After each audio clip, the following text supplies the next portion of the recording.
Latest updates కోసం ఎల్లప్పుడూ చూస్తూనే ఉండండి 37 న్యూస్. ప్రజాకవి దాశరథి కృష్ణమాచార్య 99వ సభను జయప్రదం చేయండి. ప్రజాకవి దాశరథి కృష్ణమాచార్య 99వ జయంతి సభలను జూలై 21 ఆదివారం TNGOS భవన్ నిజామాబాద్ లో నిర్వహిస్తున్నట్లు జయంతి నిర్మాణ కమిటీ పాత్రికేయుల సమావేశంలో ప్రకటించారు. జూలై 12వ తేదీన మల్లు స్వరాజ్యం ట్రస్ట్ భవన్లో పాత్రికేయుల సమావేశాన్ని నిర్వహించారు. ఈ సందర్భంగా దారం గంగాధర్ మాట్లాడుతూ ప్రజాకవి దాశరథి తెలంగాణ ప్రజల హృదయాల్లో పదిలంగా ఉన్నారని, తెలంగాణ కోసం నిలుబంధాన్ని నిర్భయంగా వ్యతిరేకించి రచనలు చేశారని ఆయన వివరించారు. శిల్పలింగయ్య ఓ నిజాము పిశాచమా, కానరాడు నిన్ను పోలిన రాజు మా కన్నడనేని, తీగలను తెంపి అగ్నిలో దింపినావు నా తెలంగాణ కోటి రతనాల వీణ అంటూ తెలంగాణ సమాజ అస్తిత్వాన్ని ఎలుగెత్తి చాటిన మహాకవి అని ఆయన అన్నారు. దాసు మాట్లాడుతూ నిజాం నవాబ్ రక్కసి పాలనపై కన్నెర చేశారని ఆయన తెలిపారు. తెలంగాణ బిడ్డలను చైతన్య సైన్యంగా మార్చి తెలంగాణ సాయుధ పోరాటానికి చేయూతనిచ్చారని దాశరథిని కొనియాడారు.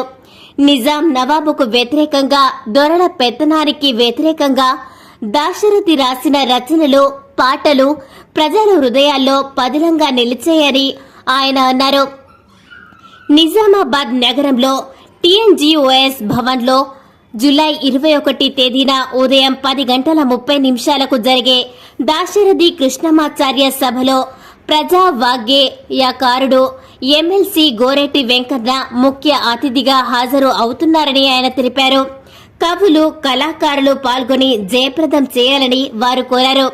ఈ సమావేశంలో మద్దుకూరి సాయిబాబు, ఇందూరు యువత చంద్రశేఖర్, PDSU రాజేశ్వర్, రాధాకిషన్, నర్సాగౌడ్ తదితరులు పాల్గొన్నారు. ఇట్లు శిల్పలింగయ్య, కన్వీనర్, దాశరథి కృష్ణమాచార్య జయంతి నిర్వహణ కమిటీ, 12 జూలై 2024.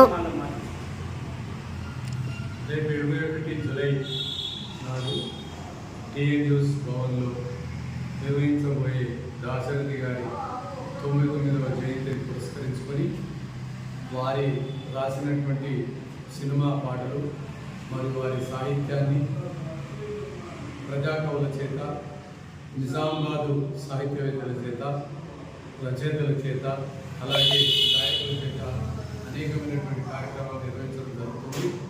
ఈ కార్యక్రమానికి మన ఎమ్మెల్సీ గోరెట్టి వెంకన్న గారు తన సందేశాన్ని ఇస్తున్నారు. కాబట్టి మీరందరూ విచ్చేసి ఈ కార్యక్రమాన్ని జయప్రదం చేసి మా తరఫున మా ధన్యవాదాలు అందుకోవాల్సిందిగా కోరుతున్నాను.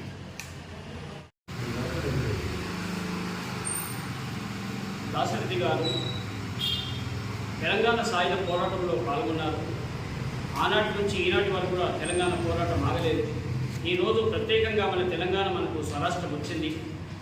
ఇందులో కవిగా తను దాశరథి గారి పాత్ర చాలా ఉంది. నా తెలంగాణ కోటి రత్నాల వీణ అని రాసిన తను ఈ కార్యక్రమానికి గోరెట్టి వెంకన్న గారు ముఖ్య అతిథిగా వస్తున్నారు. ఈ కార్యక్రమంలో కవి సమ్మేళనము, సంగీత విభావని సభ మరియు పలువురికి సన్మానాలు కూడా ఉంటాయని కోరుతూ మీరందరూ పెద్ద ఎత్తున ఈ కార్యక్రమంకి రావాలని కోరుతున్నాను. నిజాము నవాబు రక్కసి పాలనపై నిప్పులు చెరుగుతూ అనేక కవితా కావ్యాలను రాసినటువంటి దాశరథి కృష్ణమాచార్య జయంతి జూలై 22. అయితే జూలై 21 తారీఖు నాడు ఉదయం 10:30 గంటలకు నిజామాబాద్ నగరంలో TNGOS భవన్లో జయంతి వేడుకలు నిర్వహిస్తూ ఉన్నాం. కాబట్టి కవులు, కళాకారులు పెద్ద ఎత్తున పాల్గొనాలని చెప్పి మేము విజ్ఞప్తి చేస్తూ ఉన్నాం. ముఖ్యంగా ఈ తెలంగాణ ప్రాంతంలో భూస్వాములకు వ్యతిరేకంగా అనేక మంది ప్రజలు వివిధ పద్ధతుల్లో ఆ రోజు పోరాటం చేశారు. ఆ పోరాటానికి చేయూతనిచ్చే విధంగా దాశరథి గారు అనేక రకమైన రచనల ద్వారా, పాటల ద్వారా, కావ్యాల ద్వారా ఒక సపోర్ట్గా చేసినటువంటి పరిస్థితి ఉంది. అందుకోసమే నిజాం పరిపాలనకు వ్యతిరేకంగా తను రచనలు చేసింది కాబట్టి ఆయనను నిర్బంధించి గొంతుని ఆపాలని ప్రయత్నం చేస్తే ఆయన ఆగకుండా ఇంకా మన తెలంగాణ విముక్తి కావాలని చెప్పి ఈ తెలంగాణలో ఉన్నటువంటి ప్రజల్ని చైతన్యవంతులుగా చేయడం కోసము రకరకాలుగా ప్రయత్నం చేసేటువంటి దాశరథి ప్రజాకవి మహాకవి ఆయన మనందరికీ ఆదర్శం. కాబట్టి ఆయనను యాది చేసుకోవడం కోసము ఈ జూలై 21న ఇక్కడ జయంతి నిర్వహణ కమిటీ ఆధ్వర్యంలో సభను పెడుతున్నాం. ఈ సభలో ఎమ్మెల్సీ గోరెల్లి వెంకన్న వస్తుంది కాబట్టి మీరందరూ కూడా వచ్చి ఈ యొక్క సందేశాలు విని మనవంతు బాధ్యతగా ఈ తెలంగాణ సమాజంలో అసమానత లేనటువంటి వ్యవస్థ కోసం అడుగులు వేద్దామని చెప్పి ఆశిస్తున్నాం.